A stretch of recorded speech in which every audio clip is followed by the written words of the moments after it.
My future sister-in-law called my family's historic estate Drab and questioned my budget at my own engagement party. She had no idea I was on the board of directors, and I was about to teach her a very expensive lesson about the true meaning of class. This is where the story truly begins, and you won't want to miss what happens. Make sure you're subscribed to see it through to the end. We're always curious. Where in the world are you all watching from today? Let us know in the comments. The late afternoon sun cast long, golden shadows across the lawns of the Hawthorne estate. It was the kind of light that painters dream of, soft and forgiving, making the ancient stones of the manor glow and turning the champagne in my glass into liquid sunlight. I was standing beside my fiancé, Liam, his hand resting warmly on the small of my back, my heart feeling as full and bright as the sky above. Our engagement party was perfect. It was more than perfect. It was a reflection of everything I held dear: history, family, and a quiet, unpretentious beauty. The estate had been in my family for 3 generations. My grandfather, a man who believed in legacy over luxury, bought it when it was a crumbling ruin. My father and I had spent our lives breathing it back to life. Every restored floorboard, every pane of antique glass, every rosebush in the meticulously kept gardens was a testament to our love and labor.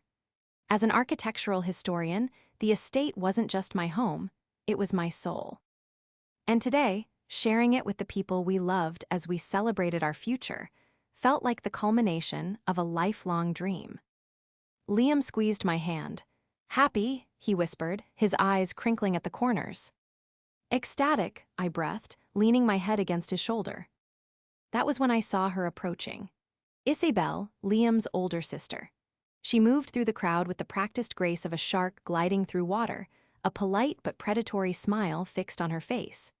She was dressed in a stark white dress that seemed designed to command attention, a stark contrast to the soft pastels and florals worn by most of the other guests.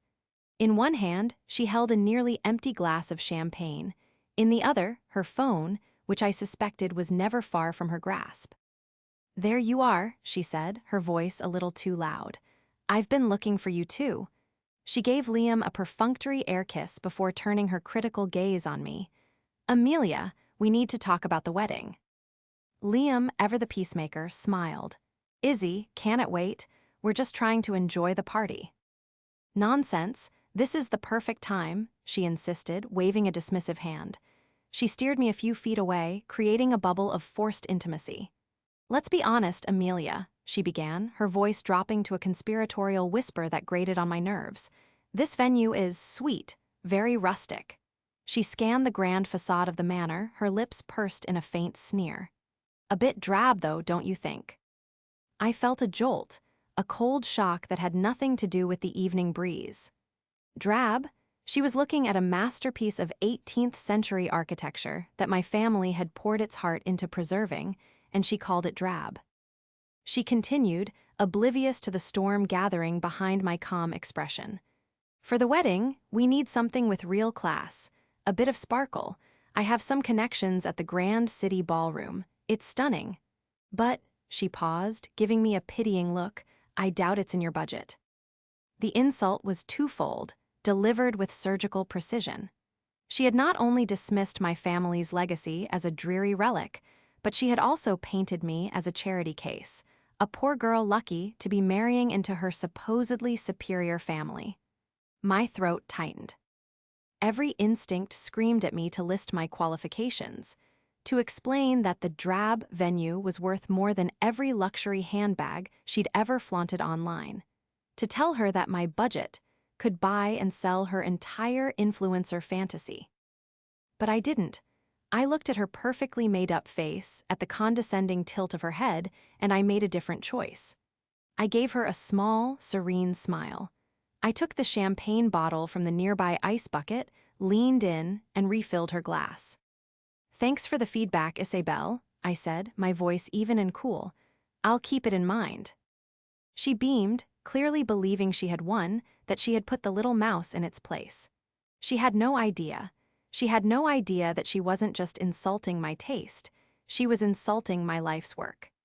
The foundations of the Hawthorne estate were stone and timber, but my foundations were steel. The dismissal of my home was a slight I could have perhaps forgiven, but the dismissal of my family's honor was a declaration of war.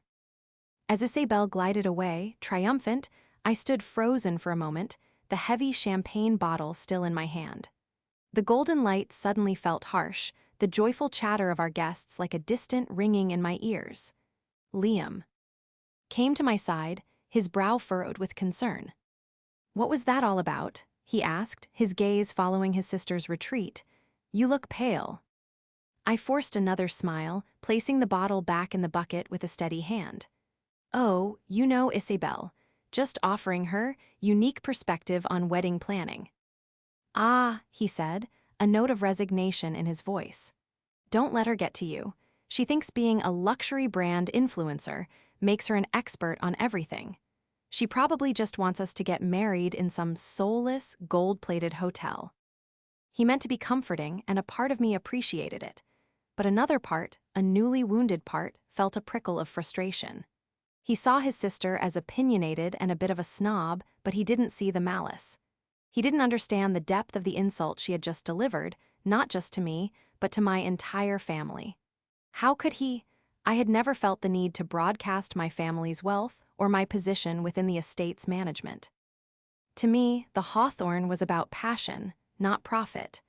Liam loved the estate for its beauty and the peace it brought him, but he didn't know the balance sheets. He didn't know that I sat on the board that governed its future. "I won't," I said, my voice softer than I felt. I decided, in that moment, not to tell him the full extent of the conversation. It would cause a fight between him and Isabel, casting a dark cloud over our happiness. It was my battle to fight, and I preferred to choose my own weapons. This wasn't something to be solved with a shouting match.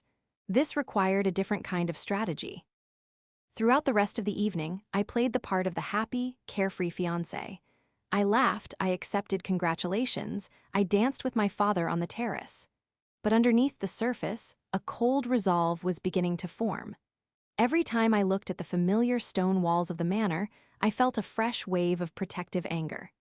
Isabel saw a drab building. I saw my grandfather's courage, my father's dedication, my own future. Later, as the party wound down and the last of the guests departed, I found myself alone in the estate's library. It was my favorite room, paneled in dark, rich oak and filled with the comforting scent of old books and beeswax. I ran my hand along the spine of a leather-bound volume, a first edition my mother had found at an auction years ago. Isabel's words echoed in my mind, "I doubt it's in your budget." It was the dismissiveness, the casual assumption of her own superiority, that stung the most. She had looked at me and seen nothing of value because I didn't display my worth in the loud, garish way she did. I didn't wear designer logos, I didn't geotag my every move, I didn't measure my life in likes and followers. Therefore, in her eyes, I was less. A thought, cold and clear as ice, settled in my mind. She has no idea what she just stepped on. It wasn't a thought born of anger, but of a sudden, chilling clarity. Isabel had made a critical error. She had judged the book by its cover, and she had no earthly idea what was written on the pages inside. She saw me as an obstacle to her vision of a perfect family wedding, someone to be managed and manipulated. She didn't see me as the gatekeeper. She didn't realize that the very stage she coveted for her own, classy, wedding was a stage I commanded. And I was beginning to think it was time for a change in the show's program. To understand the weight of Isabel's insult, you have to understand the Hawthorne estate. It was never just property to us. My grandfather, Thomas Hawthorne, was a historian himself, a man who believed that buildings held memories. He found the estate in the 1950s, a derelict shell abandoned after the war, its gardens choked with weeds and its roof open to the sky. While others saw a lost cause, he saw a survivor. He poured every penny he had, not into tearing it down, but into patiently, lovingly restoring it. He documented every repair, sourced period-appropriate materials, and treated the restoration not as a construction project, but as an act of historical preservation. My father inherited that same passion. He was a landscape architect, and his canvas was the estate's sprawling grounds. He spent decades researching and replanting the formal gardens based on the original 18th century plans he discovered in a county archive. My childhood was spent not in sterile playgrounds, but among heritage roses and ancient oak trees, learning the difference between a folly and a gazebo. When it was my turn, I brought my own expertise. With a master's in architectural history and a specialization in heritage property management, I helped turn my family's passion project into a viable, self-sustaining enterprise. We began hosting a limited number of exclusive events, weddings, charity galas, historical society meetings, to fund the endless upkeep. The estate's reputation grew not through advertising, but through word of mouth. It was known for its quiet, authentic grandeur. We weren't competing with the glass and steel ballrooms downtown. We offered something else entirely, a piece of living history. Isabel, on the other hand, was a creature of the modern, disposable world. Her entire life was a carefully curated Instagram feed. Her profession as a luxury brand influencer consisted of taking artfully staged photos with borrowed designer goods and writing captions full of hashtags about being blessed and living your best life. Her concept of class wasn't tied to history, craftsmanship, or substance. It was tied to brand names, price tags, and exclusivity. She wasn't just materialistic. She was a materialist evangelist, constantly trying to convert everyone around her to her gospel of shallow consumerism.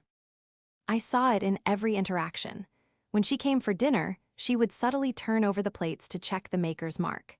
She once complimented my mother's pearl necklace, a treasured family heirloom, before adding, "You know, the modern cultured ones have a much more uniform shape, so much more chic."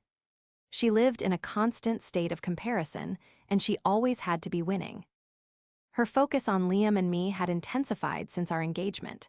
She saw our wedding not as a celebration of our love, but as a branding opportunity for the family. Our union had to reflect her standards. At the engagement party, I'd watched her critique the catering to another guest, locally sourced, farm-to-table cuisine prepared by a celebrated local chef, lamenting that it wasn't from some trendy, Michelin-starred restaurant in the city. She de-wrinkled her nose at the string quartet playing softly on the terrace, wondering aloud why we didn't just have a DJ playing the latest pop hits. Every comment was a small paper cut, but the Drab venue remark was a dagger to the heart. It was a complete and utter repudiation of everything my family stood for. She looked at our life's work and saw only a backdrop that wasn't shiny enough for her selfies. And the most infuriating part was that she had already booked her own wedding at the Hawthorne for the following June. The hypocrisy was breathtaking. Clearly, the venue was only Drab when it was associated with my budget. For her own nuptials, its prestige was something she could claim, a historical stage she could desecrate with her vapid aesthetics and then pass off as her own good taste. A week after the engagement party, the initial sting of Isabel's words had faded, replaced by a cold, simmering determination. My path forward became clear one afternoon as I was walking the grounds with Liam. He was admiring the centuries-old wisteria vine that clung to the south-facing wall of the manor, its gnarled branches thick as a man's arm. "Can you believe Izzy is getting married here next year?" he said with a chuckle. "For someone who complains so much, she sure was quick to book this place." "It's funny how that works," I replied, my voice neutral. "She called me yesterday," he continued, shaking his head, going on and on about her vision for the wedding. She wants to bring in these huge, mirrored arches to put on the lawn and cover the vintage furniture in the ballroom with white satin slipcovers. He shuddered. "Can you imagine? It would look like a cheap Vegas nightclub." That was it. That was the final push I needed. Covering the hand-carved, 18th century chairs in cheap satin, mirrored arches on a lawn designed to replicate the gardens of Versailles, it wasn't just tasteless, it was sacrilege. The next morning, I drove to the estate, not as a fiancé planning a party, but as a director of the board. I went straight to the estate manager's office. Arthur Pendleton had been with my family for 40 years. He started as a groundskeeper for my grandfather and now ran the entire operation with a quiet, unwavering competence. He was more family than employee. "Amelia," he said, his weathered face breaking into a warm smile as I entered. "Good to see you. I trust you were pleased with how the party went." "It was perfect, Arthur. You and your team were wonderful, as always," I said, taking a seat opposite his large oak desk. "But I'm here about something else. I'm here about the booking for Isabelle Dubois." Arthur's smile tightened. He leaned back in his chair and sighed, a sound of profound weariness. "Ah, Miss Dubois, I had a feeling you might be stopping by." "Has she been difficult?" I asked, though I already knew the answer. "Difficult," Arthur said, adjusting his spectacles, "is a remarkably gentle word for it. She sends no fewer than a dozen emails a day, each with a new, more outrageous demand. She wants to replace the silk draperies in the ballroom because they're too muted. She's demanding we allow a pyrotechnics display on the main lawn, despite being told repeatedly that our insurance and the fire code strictly forbid it. Just yesterday, her wedding planner called to insist we remove the 19th century portrait of your great-grandmother from the foyer because it clashes with her color scheme." I felt my blood run cold. It was worse than I thought. This wasn't just a matter of taste, it was a campaign of disrespect. "Arthur," I said, my voice low and firm, "I need you to pull up the long-term restoration plan, specifically the schematics for Phase 4. Arthur's eyes lit up with a flicker of understanding. He turned to his computer, his fingers clicking on the keyboard. A moment later, a detailed architectural diagram appeared on the large monitor on his wall. "Phase 4, he said, a hint of a smile playing on his lips. "The structural reinforcement and complete rewiring of the main hall, including the ballroom. A 6-month project minimum." "And when was that tentatively scheduled to begin?" I asked. "Well, we've been pushing it back for years, waiting for the right time, financially speaking," he said, peering at the screen. "We have it penciled in to start in the autumn of next year." I stood up and walked over to the monitor, pointing to a date on the calendar. "And what if I told you that, due to a generous and anonymous donation to the Preservation Fund, we now have the capital to move up the timeline? What if we were to begin, right here?" I pointed to the 1st of May. Her wedding was scheduled for the 2nd week of June. Arthur looked from the screen to my face. The gentle, weary manager was gone, replaced by a co-conspirator with a glint in his eye. "A sudden but very welcome renovation schedule conflict," he murmured. "It would be completely unavoidable, a matter of structural integrity and guest safety. The board would have no choice but to approve it." "Exactly," I said. "The board's primary duty is to the preservation of this estate. All commercial bookings are, and have always been, subject to the needs of the house itself. It's right there in the contract she signed." My trap was no longer just an idea, it was a blueprint. It was official, it was professional, and it was impenetrable. I wasn't just getting revenge. I was protecting my home. I was choosing to honor the legacy of my grandfather over the vanity of my future sister-in-law. "Draft the official recommendation for the board, Arthur," I instructed. "And get me the paperwork. It's time we made some much-needed improvements around here." The first ripple effect of my decision came a few weeks later.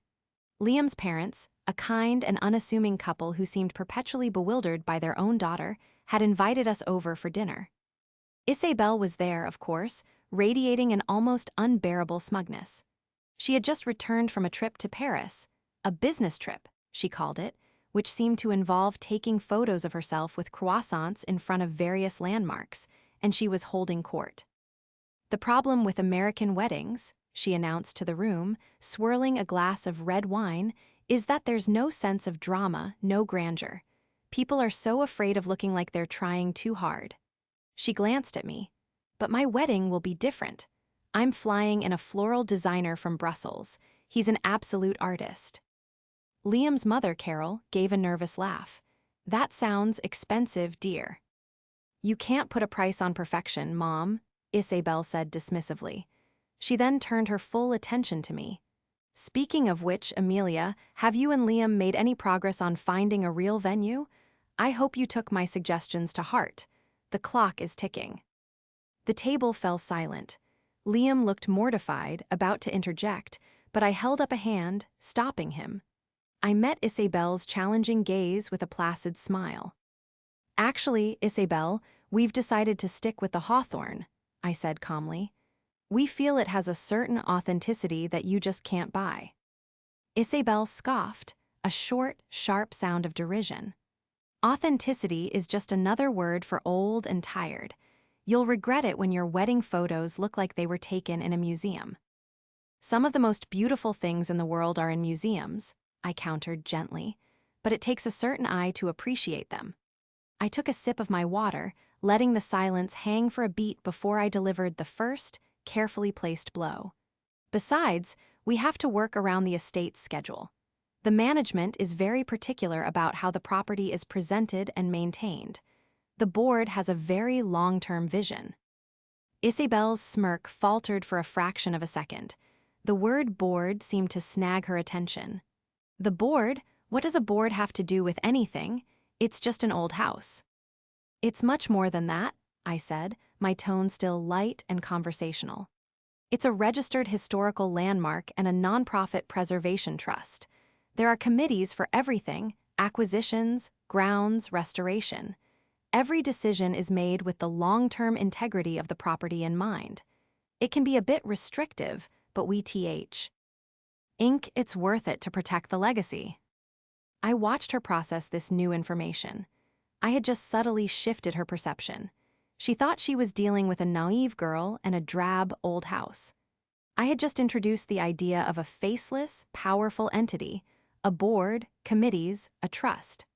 I had given her a glimpse of the machinery that operated behind the beautiful facade she so casually dismissed. Liam was looking at me with a newfound curiosity. He knew my family owned the estate, but we rarely spoke of the formal business structures. He saw my passion for history, not my role as an executive. "I had no idea it was so official," Liam's father, David, said, clearly impressed.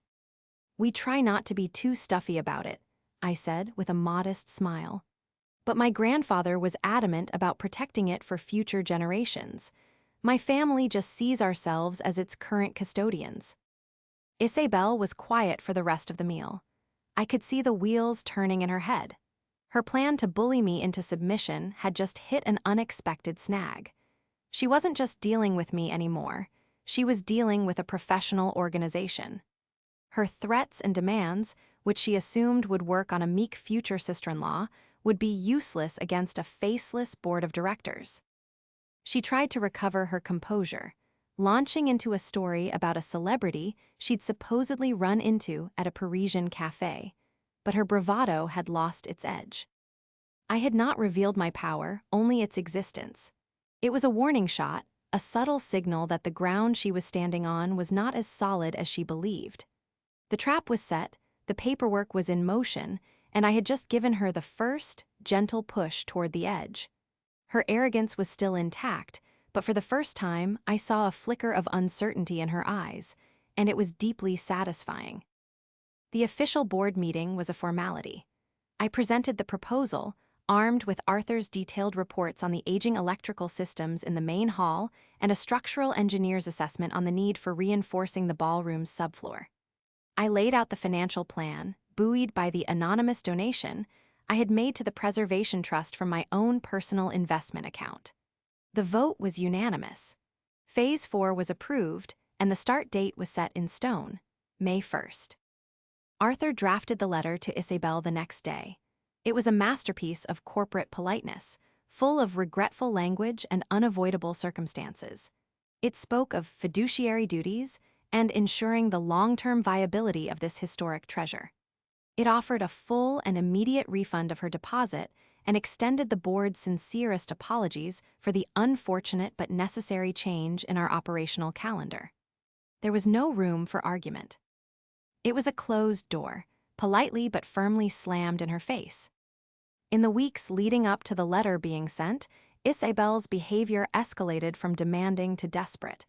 She seemed to sense that her control was slipping. She began calling Liam constantly, not me. Her strategy had shifted.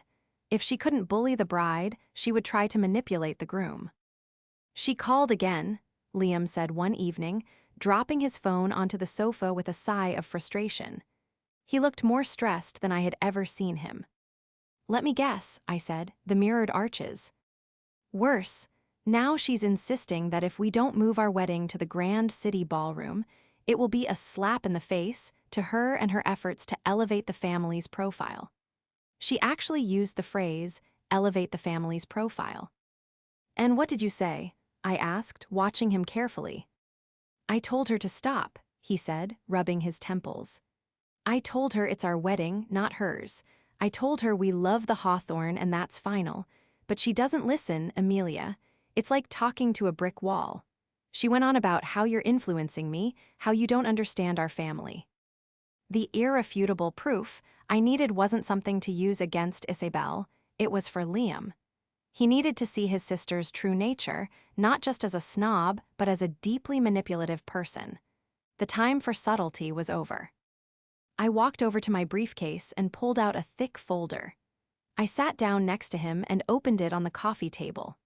Inside was a copy of the official, board-approved renovation contract, signed by me and the chairman.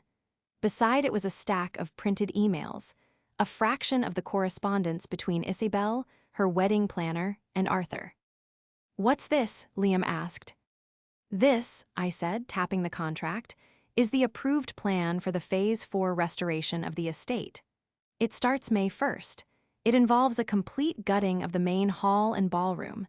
It will last 6 months. Liam stared at the document, his eyes scanning the dates. But Izzy's wedding is in June, at the estate. Exactly, I said. And this, I slid the stack of emails toward him, is why the board felt such an urgent need to proceed. D with restorations that will protect the estate from certain clients. He began to read. He saw the demand to remove my great-grandmother's portrait. He saw the insistence on a pyrotechnics display. He saw the email thread in which her planner called our antique furniture shabby and demanded it be replaced. He saw the sheer, unadulterated disrespect, the relentless chipping away at my family's legacy, all in the name of her perfect, classy wedding. His face, which had been tight with frustration, slowly hardened into a mask of cold anger. He looked up from the papers, his gaze meeting mine. The confusion was gone, replaced by a dawning, horrified understanding. She's not just a snob, he said, his voice barely a whisper. She's cruel. She believes she's entitled to everything, Liam, I said softly, including the right to erase my family's history because it clashes with her color scheme. He looked at the signature line on the bottom of the renovation order, where my name was clearly printed next to the title. Amelia Hawthorne, head of the Restoration Committee. You did this, he said. It wasn't an accusation, but a statement of awe. You canceled her wedding. I protected my home, I corrected him gently. The board made a decision to protect the estate. Her wedding was simply an unfortunate casualty of necessary business. The cancellation letter goes out tomorrow. He was silent for a long time, looking at the evidence spread before him. He was seeing his sister, maybe for the first time, without the filter of brotherly affection. He was seeing the person I had been dealing with for months. The final piece of the puzzle clicked into place, and with it, his loyalty shifted, cementing itself firmly and finally with me. The spell was broken. The call came 2 days later on a Saturday afternoon. We were in the kitchen, making lunch, the room filled with sunlight and the scent of fresh basil. My phone buzzed on the counter, flashing Isabel's name. Liam and I exchanged a look. This was it. I wiped my hands on a towel, took a deep breath, and answered, putting the call on speaker. Amelia, the voice that erupted from the phone was a shriek, a high-pitched, furious sound I had never heard from the usually composed Isabel.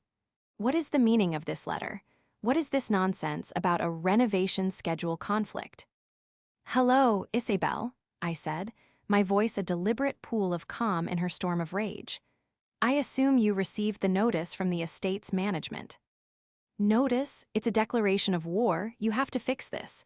You have to call them and tell them to stop. My wedding is in 10 weeks.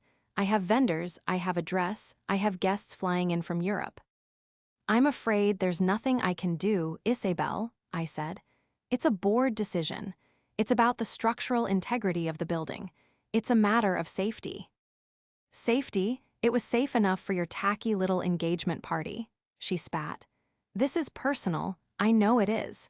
You're just jealous of me, jealous that my wedding will be 10 times classier than yours ever could be. Liam, who had been standing silently beside me, tensed, his knuckles white where he gripped the edge of the counter. I placed a reassuring hand on his arm. I had this under control. Jealousy has nothing to do with it, I said, my voice still even, still cool. This is a simple matter of business. The Hawthorne estate is a historical trust, and its preservation comes before any commercial event. It's all in the contract you signed. I don't care about the contract. I care about my wedding, she screamed. I could hear her pacing, her voice strained with panicked fury. I will sue you. I will sue the entire estate. I will tell everyone that your historic venue is a crumbling death trap. I wouldn't recommend that, I advised gently. Our lawyers have already reviewed the situation quite thoroughly. The estate is perfectly within its rights. Threatening to slander a registered nonprofit trust would be a very unwise move for you, especially for someone whose career depends on their public image.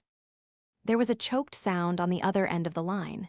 She was starting to realize that her usual tactics, threats, tantrums, emotional blackmail, were useless here. She was firing cannons at a fortress.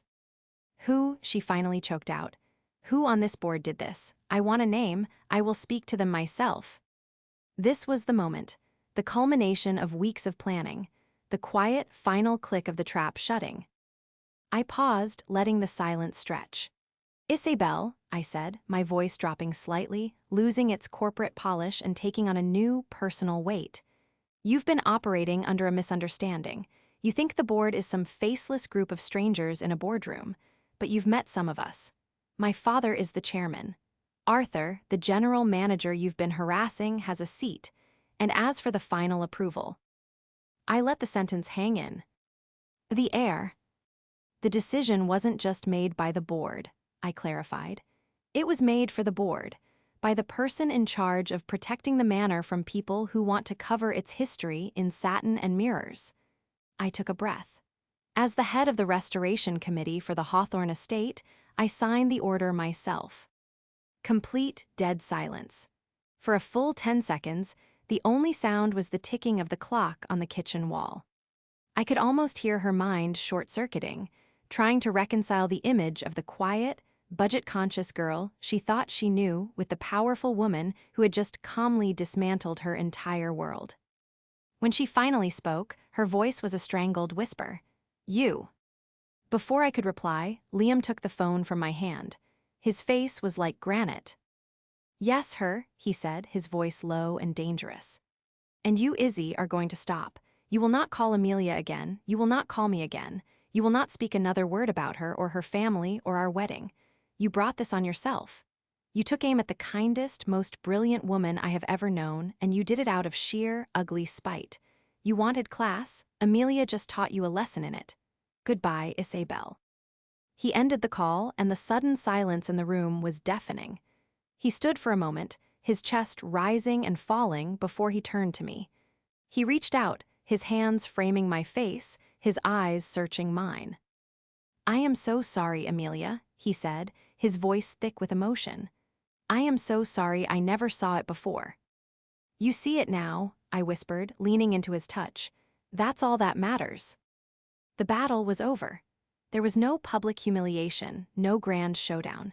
It was a quiet, precise victory, executed behind the scenes, and it was all the more powerful for it. In the end, Isabel hadn't been defeated by money or power, but by her own arrogance. She had underestimated the wrong woman, and now she was facing the consequences, alone in the wreckage of her own making. The fallout was immediate, and from what I gathered, spectacular. Isabel, stripped of her dream venue and her sense of superiority, went into a social media meltdown. Her frantic, increasingly desperate posts asking for recommendations for a chic, exclusive, last-minute wedding venue became a source of quiet amusement for those who knew the backstory. She tried to spin a narrative about creative differences with the venue's stuffy management, but the story didn't stick. The Hawthorne estate's reputation for professionalism was impeccable, and whispers began to circulate that the client, not the venue, had been the problem. Liam's parents called us the day after the phone call. Carol was audibly crying. "We are so sorry, Amelia," she said, her voice trembling. "We had no idea. We raised her to be better than that. The way she treated you, the way she spoke about your home, there's no excuse." David got on the line and echoed the sentiment, assuring us that they had spoken to Isabel and made their profound disappointment in her behavior crystal clear. The experience, as painful as it was, forged something new and unbreakable between Liam and me. He saw the steel in my spine, and I saw the unwavering loyalty in his heart. Our partnership felt more balanced, more real. We were a team. He started taking a genuine interest in the business side of the estate, asking me to walk him through the restoration plans, his engineer's mind fascinated by the complex interplay of old-world craftsmanship and modern structural requirements. A few months later, on a crisp autumn afternoon, Liam and I stood on the great lawn of the Hawthorne. Scaffolding now climbed the facade of the main hall, and the rhythmic sound of hammers echoed from within. The renovations were underway. The air smelled of cut wood and damp earth.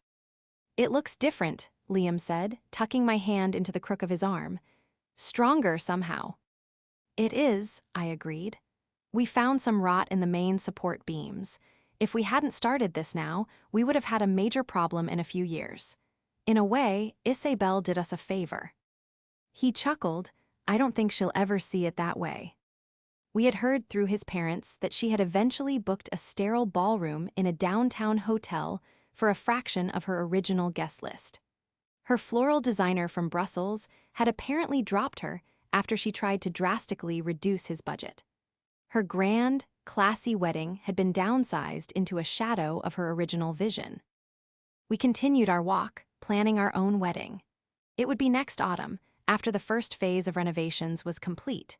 It would be a small, intimate affair in the newly restored ballroom, with the scent of beeswax and old roses, surrounded by the quiet, unshakable dignity of the things that last. We would have the string quartet, the locally sourced food, and my great-grandmother's portrait would hang in its rightful place in the foyer. Silent, smiling guardian of our family's legacy. Looking at the manor, a place built of stone and sustained by love, I felt a profound sense of peace. I hadn't needed to shout or scream to win. I hadn't stooped to Isabel's level. I had simply used the truth as my shield and my weapon. I had protected my home, I had protected my family's honor, and in doing so, I had solidified the foundation of my future. The best revenge, I realized, wasn't loud and explosive. It was quiet, structural, and built to stand the test of time.